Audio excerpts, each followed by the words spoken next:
Mark பண்றோம். y ஆக்சிஸ்ல aggregate டிமாண்ட mark பண்றோம். நம்மளுக்கு இப்போ அக்ரிகேட் சப்ளை கர்வை மார்க் பண்ண போறோம். ஸோ அக்ரிகேட் சப்ளை கர்வை C+S அப்படின்னு சொல்லலாம்.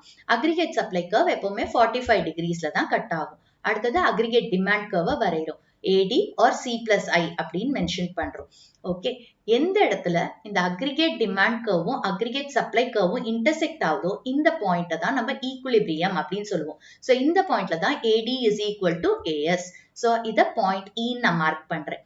ஓகே, ஸோ ஈக்குலிபிரியம் லெவல் அப்படிங்கிறது AD is equal to AS. So எந்த பாயிண்ட்ல இந்த AD கர்வும் AS கர்வும் மீட் ஆகுதோ அதை தான் ஈக்குலிபிரியம் அப்படின்னு சொல்றோம். அண்ட் இந்த OY அப்படிங்கிறது தான் ஈக்குலிபிரியம் அவுட்புட். ஓகே, ஸோ இப்போ இதோட எக்ஸ்பிளனேஷன் பார்க்கலாம். ஸோ அக்ரிகேட் டிமாண்ட்ல நம்மளுக்கு ரெண்டு காம்போனன்ட் இருக்கு. ஒன்று வந்து C, இன்னொன்று I. Cங்கிறது கன்சம்ஷன் எக்ஸ்பெண்டிச்சர், Iங்கிறது இன்வெஸ்ட்மெண்ட் எக்ஸ்பெண்டிச்சர். Consumption expenditure